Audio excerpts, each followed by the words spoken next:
Hi, welcome to Kalkuli creation log. ನಾನಿವತ್ತು ಈ ಮಳೆ ಮತ್ತು ಚಳಿ ಗಾಳಿ ಎಲ್ಲ ಇರುವ ಟೈಮಲ್ಲಿ ಮಾಡಿಕೊಳ್ಳುವಂತಹ ಕಾಳು ಮೆಣಸಿನ ಸಾರನ್ನು ಇವತ್ತು ನಾನು ನಿಮಗೆ ತೋರಿಸ್ಕೊಡ್ತಾ ಇದ್ದೀನಿ. ಇದನ್ನು ನಾವು ಬಾಣಂತಿಯರಿಗೂ ಸಹ ಕೊಡ್ಬೋದು. ಹಾಗೆ ಶೀತ, ಜ್ವರ, ಕೆಮ್ಮು ಏನೇ ಇದ್ರೂ, ಮೈಕೈ ನೋವು ಇದ್ರೂ ಸಹ ಇದು ತುಂಬ ಚೆನ್ನಾಗಿ ವರ್ಕ್ ಆಗುತ್ತೆ. ಇದನ್ನು ಯಾರು ಬೇಕಾದರೂ ಮಾಡಿಕೊಂಡು ಉಪಯೋಗಿಸ್ಬೋದು. ಇವಾಗ ಹೇಗೆ ಮಾಡೋದು ಅಂತ ನಾನು ನಿಮಗೆ ತೋರಿಸ್ಕೊಡ್ತೀನಿ. ನಾನಿಲ್ಲಿ ಪ್ರೆಷರ್ ಕುಕ್ಕರ್ ಇಟ್ಕೊಂಡು ಸ್ಟವ್ ಆನ್ ಮಾಡ್ಕೊಂಡಿದ್ದೀನಿ. ಇದಕ್ಕೆ ನಾನು 1 ಗಂಟೆ ಮುಂಚೆ 1 ಟೇಬಲ್ ಸ್ಪೂನಷ್ಟು ತೊಗರಿಬೇಳೆನ ನೆನೆಸ್ಕೊಂಡಿದ್ದೀನಿ. ಈ ರೀತಿ ಇದು ತೊಗರಿಬೇಳೆ ನೆನೆಸೇನೆ ಹಾಕಬೇಕು, ಯಾಕಂದರೆ ಗ್ಯಾಸ್ ಅಸಿಡಿಟಿ, ಬ್ಲೋಟಿಂಗು ಎಲ್ಲ ಬರುತ್ತೆ. ಅದಕ್ಕೇನೆ ಬೇಳೆನ ಸ್ವಲ್ಪ ಹೊತ್ತು ನೆನೆಸ್ಕೊಂಡು ಹಾಕೋದ್ರಿಂದ ಅದಕ್ಕೇ ನಾನಿಲ್ಲಿ 1 ಟೇಬಲ್ ಸ್ಪೂನು ತೊಗರಿಬೇಳೆನ ಚೆನ್ನಾಗಿ ತೊಳೆದ್ಬಿಟ್ಟು ನೆನೆಸಿಟ್ಕೊಂಡಿದ್ದನ್ನು ಇದಕ್ಕೆ ಸೇರಿಸ್ಕೊಡ್ತೀನಿ. ಜಾಸ್ತಿ ಬೇಳೆನೂ ಬೇಕಾಗಲ್ಲ, ಇದು ಕಾಳು ಮೆಣಸಿನ ಸಾರಾಗಿರೋದ್ರಿಂದ ಇದನ್ನು ಸ್ವಲ್ಪ ಟೇಸ್ಟಿಗಾಗಷ್ಟು ನಾವು ಹಾಕ್ತೀವಿ. ನಂತರ ಇದಕ್ಕೆ ನಾನೊಂದು ಚಿಕ್ಕ ಈರುಳ್ಳಿಯನ್ನು ಈ ರೀತಿ ದೊಡ್ಡದಾಗಿ ಚೂರು ಮಾಡಿ ಇಟ್ಕೊಂಡಿದ್ದೀನಲ್ಲ, ಇದರಲ್ಲಿ ಅರ್ಧ ಭಾಗನ ನಾನು ಇದಕ್ಕೆ ವಿಷಲ್ ಬರ್ಸೋದು ಏನು ಇಟ್ಕೊಂಡಿದ್ದೀವಲ್ಲ ಇದಕ್ಕೆ ಸೇರಿಸ್ತೀವಿ. ನಂತರ ನಾನಿಲ್ಲಿ 2 ಚೆನ್ನಾಗಿ ಹಣ್ಣಾಗಿರುವಂತಹ ಟೊಮೆಟೊನ ತೊಗೊಂಡಿದ್ದೀನಿ. ಇದಕ್ಕೆ ಆದಷ್ಟು ಬಾದಾಮಿ ಟೊಮೆಟೊ ತೊಗೊಳ್ಳಿ. ಹುಳಿ ಟೊಮೆಟೊ ತೊಗೊಂಡ್ರೆ ಹುಳಿ ಆಗುತ್ತೆ, ನಾವು ಬಾಣಂತಿಯರಿಗೆ ಹುಳಿ ಎಲ್ಲ ಕೊಡೋದಿಲ್ವಲ್ಲ, ಹಾಗಾಗಿ ಬಾದಾಮಿ ಟೊಮೆಟೊನೇ ತೊಗೊಳ್ಳಿ. ಇದನ್ನು ಚೆನ್ನಾಗಿ ವಾಶ್ ಮಾಡ್ಕೊಂಡ್ಬಿಟ್ಟು ಈ ರೀತಿ 4 ಭಾಗ ಮಾಡಿಕೊಂಡು ಇದನ್ನು ಅದಕ್ಕೆ ಸೇರಿಸ್ಕೊಂಡ್ಬಿಟ್ಟು ಸ್ಟವ್ ಫ್ಲೇಮನ್ನು ಸ್ವಲ್ಪ ಹೈಯಲ್ಲಿ ಇಟ್ಕೊಬೇಕು. ಇವಾಗ ಫ್ಲೇಮ್ ದೊಡ್ಡ ಮಾಡ್ಕೊಂಡಿದ್ದೀವಲ್ಲ, ಇದಕ್ಕೆ ನಾವೊಂದು 2 ರಿಂದ 2.5 ಕಪ್ ಆಗೋಷ್ಟು ನೀರನ್ನು ಸೇರಿಸ್ಕೊಳ್ಳೋಣ. ನೀರು ಕಮ್ಮಿ ಹಾಕ್ಕೊಂಡ್ರೂ ಪರವಾಗಿಲ್ಲ, ಆಮೇಲೆ ನಾವು ಮತ್ತೆ ಆ್ಯಡ್ ಮಾಡ್ಕೊಳ್ಬೋದು. ಇವಾಗ ನೋಡಿ, ನಾನು ಇಲ್ಲೊಂದು 2 ರಿಂದ 2.5 ಕಪ್ ಆಗೋಷ್ಟು ನೀರನ್ನು ಹಾಕ್ಕೊಂಡಿದ್ದೀನಿ. ಇದಕ್ಕೆ ನಾನೊಂದು 1/4 ಟೀ ಸ್ಪೂನಷ್ಟು ಅರಿಶಿನ ಪುಡಿನ ಸೇರಿಸ್ಕೊಳ್ತಾ ಇದ್ದೀನಿ. ಅರಿಶಿನ ಪುಡಿನ ಯೂಸ್ ಮಾಡಿ, ಅದು ಒಳ್ಳೆಯದಾಗುತ್ತೆ. ಬಾಣಂತಿಯರಿಗೂ ಅಷ್ಟೇನೆ, ಮನೆಯಲ್ಲಿ ಮಾಡಿರುವಂತಹ ಅರಿಶಿನ ಪುಡಿ ಇದ್ದರೆ ನೀವೆಲ್ಲ ಅಡುಗೆಗೂ ಅದನ್ನು ಉಪಯೋಗಿಸ್ಬೋದು. ಅದು ಅವರಿಗೆ ಗಾಯ ಎಲ್ಲ ಇದ್ದರೆ ಹೀಲ್ ಆಗೋದಕ್ಕೆ ತುಂಬ ಒಳ್ಳೆಯದಾಗುತ್ತೆ. ಆಮೇಲೆ ಇಲ್ಲಿ ನೋಡಿ, ಇಲ್ಲೊಂದು 1/4 ಟೀ ಸ್ಪೂನಷ್ಟು ನಾನು ತುಪ್ಪನ ಹಾಕ್ಕೊಂಡಿದ್ದೀನಿ.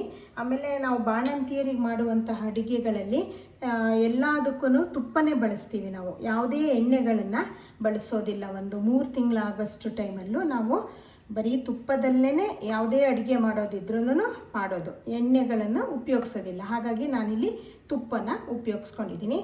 ಇದು ನೀರು ಸ್ವಲ್ಪ ಬಿಸಿ ಆಗ್ತಾ ಇದೆ. ಇವಾಗ ಇದು ಇಷ್ಟ ಆದ ತಕ್ಷಣವೇ ನಾವು ಲಿಡ್ ಕವರ್ ಮಾಡೋಣ. ಲಿಡ್ ಕವರ್ ಮಾಡಿಬಿಟ್ಟು ಇದು ಚೆನ್ನಾಗಿ ಇದು ಟೊಮೆಟೊ ಕರಗಿ ಬೇಯಬೇಕು. ನಿಮಗೆ ಟೊಮೆಟೊ ಜಾಸ್ತಿ ಇಷ್ಟ ಇಲ್ಲ ಅಂದರೆ ನೀವು ಕಮ್ಮಿ ಮಾಡ್ಕೊಳ್ಬೋದು, ಆದರೆ ಒಂದಾದ್ರೂ ನೀವು ಟೊಮೆಟೊ ಹಾಕಬೇಕಾಗತ್ತೆ. ಬರೀ ಬೇಳೆಯಲ್ಲಿ ಮಾಡಿದ್ರೆ ಇದು ಅಷ್ಟು ಚೆನ್ನಾಗಿ ಬರೋದಿಲ್ಲ. ಇವಾಗ ಇದು ಚೆನ್ನಾಗಿ ಒಂದು 7-8 ವಿಷಲ್ಲು ಬರಲಿ. ಇವಾಗ ನೋಡಿ, ಇದು 7-8 ವಿಷಲ್ಲು ಆಗಿದೆ. ಈಗ ಪ್ರೆಷರ್ ಸಹ ಕಮ್ಮಿ ಆಗಿದೆ ಇದ್ರದ್ದು. ಇವಾಗ ನಾವು ಇದ್ರದ್ದು ಲಿಡ್ ಓಪನ್ ಮಾಡ್ಕೊಳ್ಳೋಣ. ಇವಾಗ ನೋಡಿ, ಇದು ಚೆನ್ನಾಗಿ ಬೆಂದಿದೆ. ಇವಾಗ ಇದು ನೋಡಿ, ಬೇಳೆ ಎಲ್ಲ ತುಂಬ ಚೆನ್ನಾಗಿ ಕರಗಿ ಬೆಂದಿದೆ. ಇವಾಗ ಈ ಟೊಮೆಟೊ ಇದೆಯಲ್ಲ, ಇದನ್ನು ನಾವು ಬೇರೆ ಇನ್ನೊಂದು ಪಾತ್ರೆಗೆ ಎತ್ಕೊಳ್ಳೋಣ. ಈ ರೀತಿ ಎಲ್ಲ ಟೊಮೆಟೊ ಪೀಸ್ಗಳನ್ನು ತಕ್ಕೊಂಬಿಟ್ಟು ಇದನ್ನು ಸ್ವಲ್ಪ ತಣ್ಣಗಾಗೋದಕ್ಕೆ ಬಿಟ್ಬಿಡೋಣ. ನಾವು ಈ ರೀತಿ ಎಲ್ಲ ಎತ್ಕೊಂಡಿದ್ದೀವಲ್ಲ ಇದನ್ನು. ಇವಾಗ ನೋಡಿ, ಆ ಟೊಮೆಟೊ ಎತ್ತಿಟ್ಕೊಂಡಿದ್ನಲ್ಲ, ಅದು ಫುಲ್ ತಣ್ಣಗಾದ್ಮೇಲೆ ಇದನ್ನು ಮಿಕ್ಸಿ ಜಾರಿಗೆ ಹಾಕ್ಕೊಂಬಿಟ್ಟು, ಆಮೇಲೆ ಅಡಿ ಇರುವಂತಹ ಬೇಳೆ ಅದು ಬೆಂದಿರುತ್ತಲ್ಲ ಅದನ್ನು ಹಾಕ್ಕೊಂಬಿಟ್ಟು ಸ್ವಲ್ಪ ಇದನ್ನು 1 ಸುತ್ತು ಈ ರೀತಿ ತಿರುಗಿಸ್ಕೊಳ್ಳಿ. ತುಂಬ ನುಣ್ಣಗಾಗಿ ಪೇಸ್ಟ್ ಆಗೋದು ಬೇಡ. ಇದು ಸ್ವಲ್ಪ ಇದು ಅಜಿಬಿಜಿ ಇದ್ದರೆ ಚೆನ್ನಾಗಾಗುತ್ತೆ. ಇದನ್ನು ಇವಾಗ ಈ ರೀತಿ ರುಬ್ಬಿಟ್ಕೊಂಡ ನಂತರ ಇದನ್ನು ಸಾರು ಮಾಡೋದಕ್ಕೆ ರೆಡಿ ಮಾಡ್ಕೊಳ್ಳೋಣ. ಇವಾಗ ನಾನು ಯಾವ ಇದರಲ್ಲಿ ಸಾರು ಮಾಡ್ತೀನೋ ಆ ಪಾತ್ರೆನ ಸ್ಟವ್ ಆನ್ ಮಾಡಿಬಿಟ್ಟು ಒಲೆ ಮೇಲೆ ಇಟ್ಕೊಂಡಿದ್ದೀನಿ. ಇದಕ್ಕೆ ಒಂದು ಅರ್ಧ ಟೀ ಸ್ಪೂನಷ್ಟು ತುಪ್ಪವನ್ನು ಹಾಕ್ಕೊಳ್ಳೋಣ. ನಿಮಗೆ ತುಪ್ಪ ಜಾಸ್ತಿ ಬೇಡ ಅಂದರೆ ಇನ್ನೂ ಕಮ್ಮಿ ಮಾಡ್ಕೊಳ್ಬೋದು. ನಿಮ್ಗೆ ಜಾಸ್ತಿ ಇಷ್ಟ ಇದ್ದರೆ ಜಾಸ್ತಿನೂ ಮಾಡ್ಕೊಳ್ಬೋದು. ಇವಾಗ ಅದು ತುಪ್ಪ ಕರಗಲಿ ಸ್ವಲ್ಪ ಹೊತ್ತು. ಇವಾಗ ತುಪ್ಪ ಚೆನ್ನಾಗಿ ಕರಗಬೇಕು. ಇದಕ್ಕೆ ಒಂದು ಅರ್ಧ ಟೀ ಸ್ಪೂನಷ್ಟು ಸಾಸಿವೆಯನ್ನು ಸೇರಿಸ್ಕೊಳ್ಳೋಣ. ಅದು ಒಂದು ಸ್ವಲ್ಪ ಹೊತ್ತು ಸಿಡಿಬೇಕಾಗುತ್ತೆ ಸಾಸಿವೆ. ಇವಾಗ ನೋಡಿ ಸಾಸಿವೆ ಸಿಡಿಯೋದಕ್ಕೆ ಸ್ಟಾರ್ಟ್ ಆಗಿದೆ. ಇವಾಗ ಇದಕ್ಕೆ ನಾವು ಅವಾಗ ಅರ್ಧ ಹಾಕ್ಕೊಂಡು ಉಳಿಸಿರುವಂತಹ ನೀರುಳ್ಳಿಯನ್ನು ಸೇರಿಸ್ಕೊಳ್ಳೋಣ. ಸ್ಟವ್ವು ಫುಲ್ಲು ಲೋ ಫ್ಲೇಮಲ್ಲೇ ಇಟ್ಕೊಳ್ಳಿ, ಯಾಕಂದರೆ ತುಪ್ಪ ಹಾಕಿರೋದ್ರಿಂದ ಅದು ಬೇಗ ಸೀದು ಹೋಗಿಬಿಡುತ್ತೆ. ಇದನ್ನು ಒಂದೆರಡು ನಿಮಿಷ ಈ ರೀತಿ ತಿರುಗಿಸ್ಬಿಡಿ. ತಿರುಗಿಸಿದ ನಂತರ ಇದಕ್ಕೆ ನಾವು ಕರಿಬೇವಿನ ಸೊಪ್ಪನ್ನು ಹಾಕ್ಕೊಳ್ಳೋಣ. ಇದನ್ನೆಲ್ಲ ನಿಮಗೆ ಎಷ್ಟು ಬೇಕು ಕ್ವಾಂಟಿಟಿ ನೋಡಿಬಿಟ್ಟು ನೀವು ಅಡ್ಜಸ್ಟ್ ಮಾಡ್ಕೊಳ್ಳಿ. ಕರಿಬೇವು ಹಾಕಿ ಹೀಗೆ ಒಂದು ಸುತ್ತು ತಿರುಗಿಸ್ಬಿಟ್ಟು ಇದಕ್ಕೆ ನಂತರ ಬೆಳ್ಳುಳ್ಳಿಯನ್ನು ಈ ರೀತಿ ಚೂರು ಮಾಡಿಬಿಟ್ಟು ಸೇರಿಸ್ಕೊಳ್ಳಿ. ಬೆಳ್ಳುಳ್ಳಿಯನ್ನು ಹಾಕಿದ್ರೇ ಚೆನ್ನಾಗಾಗೋದು. ಬೆಳ್ಳುಳ್ಳಿ ಸ್ಕಿಪ್ ಮಾಡಬೇಡಿ. ನೀವು ಬೆಳ್ಳುಳ್ಳಿ ಉಪಯೋಗಿಸೋದಿಲ್ಲ ಅನ್ನೋದಿದ್ದರೆ ಮಾತ್ರ ನೀವು ಅದನ್ನು ಬಿಟ್ಬಿಡ್ಬೋದು. ಇವಾಗ ಇದನ್ನು ಚೆನ್ನಾಗಿ ಒಂದೆರಡು ನಿಮಿಷ ತಿರುಗಿಸಿ.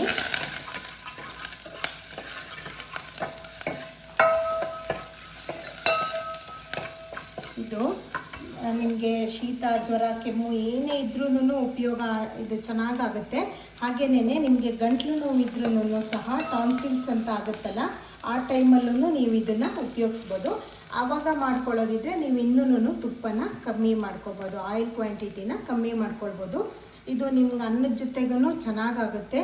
ನೀವು ಸೂಪ್ ರೀತಿನೂ ಇದನ್ನು ಬಿಸಿ ಮಾಡಿಕೊಂಡು ಕುಡಿದ್ರೆ ನಿಮಗೆ ತುಂಬ ರಿಲೀಫ್ ಆಗುತ್ತೆ. ಶೀತ ಜ್ವರ ಕೆಮ್ಮು ಮೈಕೈ ನೋವು ಏನೇ ಇದ್ರೂ, ಆಮೇಲೆ ಯಾವುದೇ ರೀತಿ ಹುಷಾರಿಲ್ಲದಿದ್ದವ್ರಿಗೂ ಸಹ ಅವರು ಇದನ್ನು ಉಪಯೋಗಿಸ್ಬೋದು.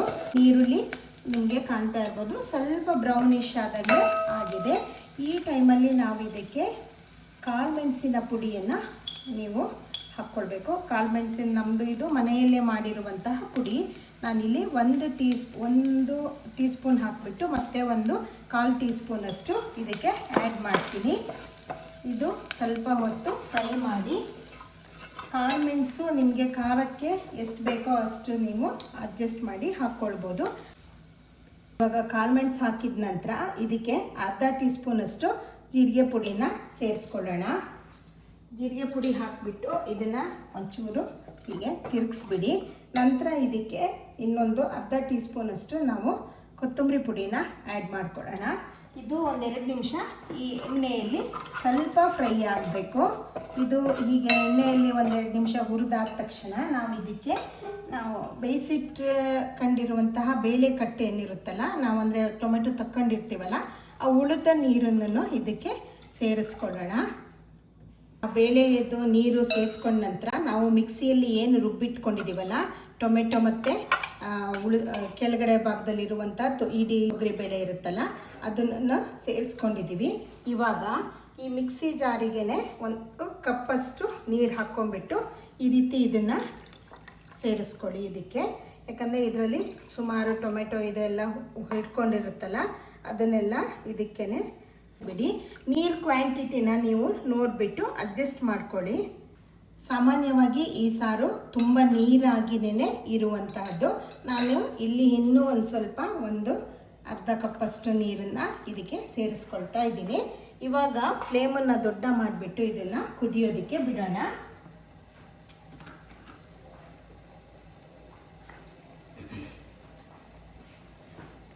ಅದು ಕುದಿಯೋಕ್ಕೆ ಸ್ಟಾರ್ಟ್ ಆಗೋಕ್ಕಿಂತ ಮುಂಚೆ ನಾನು ಇಲ್ಲಿ 1 ಟೀ ಸ್ಪೂನಷ್ಟು ಕಲ್ಲುಪ್ಪನ್ನು ಇದಕ್ಕೆ ಸೇರಿಸ್ಕೊಳ್ತಾ ಇದ್ದೀನಿ. ನಿಮ್ಮ ಹತ್ರ ಕಲ್ಲುಪ್ಪಿಲ್ಲ ಅಂದರೆ ನೀವು ನಾರ್ಮಲ್ ಟೇಬಲ್ ಸಾಲ್ಟನ್ನು ಉಪಯೋಗಿಸ್ಬೋದು. ಯಾವುದೇ ಉಪ್ಪನ್ನು ಬೇಕಿದ್ರೂ ಉಪಯೋಗಿಸ್ಬೋದು. ಕಲ್ಲುಪ್ಪಾದರೆ ನೀವು ಸ್ವಲ್ಪ ಮುಂಚೆನೇ ಹಾಕಬೇಕಾಗುತ್ತೆ, ಯಾಕಂದರೆ ಅದು ಕರಗಿ ಇದಾಗೋದಕ್ಕೆ ಟೈಮ್ ತಗೊಳುತ್ತಲ್ಲ. ಹಾಗಾಗಿ ಮೊದಲನೇಗೇ ಆ್ಯಡ್ ಮಾಡಿ. ಇದು ಇವಾಗ ಕುದೀಲಿ. ಇವಾಗ ನೋಡಿ ಇದಕ್ಕೆ ನಾನು ಇಷ್ಟು ಚೂರಷ್ಟು ಬೆಲ್ಲವನ್ನು ಆ್ಯಡ್ ಮಾಡ್ತಾ ಇದ್ದೀನಿ. ಯಾಕಂದರೆ ಕಾಳು ಮೆಣಸಿನ ಖಾರವನ್ನು ಬ್ಯಾಲೆನ್ಸ್ ಮಾಡೋದಕ್ಕೆ ನಾವು ಇದಕ್ಕೆ ಬೆಲ್ಲನ ಹಾಕಬೇಕಾಗತ್ತೆ. ಚಿಕ್ಕ ಚೂರನ್ನು ಇದಕ್ಕೆ ಆ್ಯಡ್ ಮಾಡ್ಕೊಳ್ಳಿ. ಆಮೇಲೆ ಕಾಳು ಮೆಣಸು ಪುಡಿ ಹಾಕ್ಬೇಕಾದ್ರೆ ನೀವು ಸ್ವಲ್ಪ ಜಾಗ್ರತೆ ಇಟ್ಟು ಹಾಕ್ಕೊಳ್ಳಿ. ಯಾಕಂದರೆ ಕಾಳು ಮೆಣಸು ಖಾರ ಏನಿದೆ ಅದು ಬಾಯಿಗೆ ಅಷ್ಟು ಖಾರ ಗೊತ್ತಾಗಲ್ಲ, ಆದರೆ ಗಂಟ್ಲಲ್ಲಿ ಅದರದ್ದು ತುಂಬ ಖಾರ ಗೊತ್ತಾಗುತ್ತೆ. ಹಾಗಾಗಿ ಅದು ಜಾಸ್ತಿನೇ ಇರುತ್ತೆ. ನೀವು ನೋಡಿಬಿಟ್ಟು ನಿಮಗೆ ಹೆಂಗೆ ಬೇಕು ಖಾರ ಆ ರೀತಿ ಅಡ್ಜಸ್ಟ್ ಮಾಡ್ಕೊಳ್ಳಿ. ಇದನ್ನು ಇವಾಗ ಚೆನ್ನಾಗಿ ಕುದಿಯೋದಕ್ಕೆ ಬಿಡೋಣ. ಲಿಡ್ಡನ್ನು ಕವರ್ ಮಾಡಿಬಿಡೋಣ. ಆಗ ನೋಡಿ ಇದು ಚೆನ್ನಾಗಿ ಕುದಿಯೋಕ್ಕೆ ಸ್ಟಾರ್ಟ್ ಆಗಿದೆ. ಈ ಸೈಡಲ್ಲೆಲ್ಲ ಏನು ನೊರೆ ಇದೆಯಲ್ಲ ಇದೆಲ್ಲ ಕ್ಲೀನಾಗಿ ಹೋಗಬೇಕು ಕುದ್ದುಬಿಟ್ಟು, ಆವಾಗ ಇದು ರೆಡಿಯಾಗಿದೆ ಅಂತ ಹೇಳಿಬಿಟ್ಟು. ಈಗ ನೀವು ಖಾರ ಮತ್ತು ಉಪ್ಪನ್ನು ನಿಮ್ಮ ರುಚಿಗೆ ತಕ್ಕಂಗೆ ನೀವು ಅಡ್ಜಸ್ಟ್ ಮಾಡ್ಕೊಳ್ಳಿ. ಹಾಗೆಯೇ ನಾನು ಹಾಕುವಂತಹ ಅಪರೂಪದ ಅಡುಗೆಗಳು ನಿಮಗೆ ಇಷ್ಟ ಆಗುತ್ತೆ ಅಂತ ಭಾವಿಸ್ತೀನಿ. ಹಾಗೆಯೇ ಕ್ರಿಯೇಷನ್ ಚಾನಲ್ ಏನಿದೆ ಇದನ್ನು ಸಬ್ಸ್ಕ್ರೈಬ್ ಮಾಡ್ಕೊಳ್ಳಿ. ಹಾಗೆಯೇ ಬೆಲ್ ಬಟನ್ ಕ್ಲಿಕ್ ಮಾಡಿ ಆಲ್ ಅಂತ ಸೆಲೆಕ್ಟ್ ಮಾಡಿ, ಆವಾಗ ನಾನು ಹಾಕುವಂತಹ ಎಲ್ಲ ವಿಡಿಯೋಗಳ ನೋಟಿಫಿಕೇಷನ್ನು ನಿಮಗೆ ಬರುತ್ತೆ. ಹಾಗೆ ಲೈಕ್ ಆ್ಯಂಡ್ ಶೇರ್ ಮಾಡಿ. ಟೇಸ್ಟನ್ನು ನಿಮ್ಮ ತಕ್ಕಂಗೆ ಉಪ್ಪು ಮತ್ತು ಇದನ್ನು ಅಡ್ಜಸ್ಟ್ ಮಾಡ್ಕೊಳ್ಳಿ. ಕಾಳು ಮೆಣಸನ್ನು ಇದು ಬಾಣಂತಿಯರಿಗೆ ತುಂಬ ಚೆನ್ನಾಗಿ ಆಗುವಂತಹ ಒಂದು ಸಾರು. ನಮ್ಮಲ್ಲಿ ಯೂಶ್ವಲಿ ಇದನ್ನೇ ಬಾಣಂತಿಯರಿಗೆ ಒಂದು 3 ತಿಂಗಳಾಗಲ್ಲವರೆಗೂ ಕೊಡ್ತಾರೆ. ಯಾಕಂದರೆ ಅವರಿಗೆ ಬೇರೆ ಯಾವುದೇ ರೀತಿ ಕಾಯಿ ನಂಜು ಬರುವಂತಹ ಯಾವುದೇ ಪದಾರ್ಥಗಳನ್ನು ಉಪಯೋಗಿಸಲ್ಲ. ನಿಮಗೆ ಬೇಕು ಅಂದರೆ ಇದಕ್ಕೆ ಒಣ ಕೊಬ್ಬರಿ ತುರಿನ ನೀವು ಇದಕ್ಕೆ ಆ್ಯಡ್ ಮಾಡ್ಕೊಳ್ಬೋದು. ನಾನು ಇಲ್ಲಿ ಮಾಡ್ತಾ ಇಲ್ಲ. ಈ ಕಾಳು ಮೆಣಸನ್ನು ನಾವು ಡೆಲಿವರಿ ಆದ ಶುರುವಿನ ದಿವಸಗಳಲ್ಲಿ ಎಲ್ಲ ಪದಾರ್ಥಗಳಲ್ಲೂ ಹಾಕಿ ಕೊಡ್ತಾರೆ. ಹಸಿಮೆಣಸನ್ನು ಉಪಯೋಗಿಸೋದೇ ಇಲ್ಲ ನಮ್ಮಲ್ಲಿ ಇಲ್ಲ. ಹಾಗಾಗಿ ಈ ಸಾರನ್ನು ಯಾರೇ ಹುಷಾರಿಲ್ದಿದ್ದವರು ಬಾಣಂತಿಯರು ಆರಾಮಾಗಿ ಮಾಡ್ಕೊಂಡು ಉಪಯೋಗಿಸ್ಬೋದು. ತುಪ್ಪನೇ ಮಾತ್ರ ಉಪಯೋಗಿಸ್ಬೇಕು, ಇದಕ್ಕೆ ಬೇರೆ ಎಣ್ಣೆಗಳನ್ನು ಉಪಯೋಗಿಸ್ಬಾರ್ದು. ಇದನ್ನು ರೆಸಿಪಿನ ಟ್ರೈ ಮಾಡಿ ಹೇಗನ್ನಿಸ್ತು ಅಂತ ನನಗೆ ಕಮೆಂಟ್ ಮಾಡಿ. ತುಂಬ ರುಚಿಯಾಗಿ ಬರುತ್ತೆ. ಬೇರೆಯವರು ಉಪಯೋಗಿಸೋದಾದರೆ ಇದ್ರ ಜೊತೆಗೆ ನೀವು ಯಾವುದೇ ಪಲ್ಯ ಅಥವಾ ಡ್ರೈ ಐಟಮ್ಗಳನ್ನು ಮಾಡಿಕೊಂಡು ಉಪಯೋಗಿಸ್ಬೋದು. ಶೀತ ಜ್ವರ ಇದ್ದರು ಇದನ್ನು ಬಿಸಿ ಬಿಸಿ ಮಾಡಿಕೊಂಡು ತುಂಬ ಬಿಸಿಯಾಗಿ ಮಾಡಿಕೊಂಡು ಸೂಪ್ ರೀತಿ ಇದನ್ನು ಕುಡಿಬೋದು. ತುಂಬ ರುಚಿಯಾಗಿ ಬರುತ್ತೆ. ಗಂಟಲಿಗೆ ತುಂಬ ರಿಲೀಫ್ ಕೊಡುವಂತಹ ಒಂದು ಸಾರು. ಇದನ್ನು ಎಲ್ಲರೂ ಮಾಡಿಕೊಂಡು ಟ್ರೈ ಮಾಡಿ ಅಂತ ನಾನು ಕೇಳ್ಕೊಳ್ತೀನಿ. Thank you.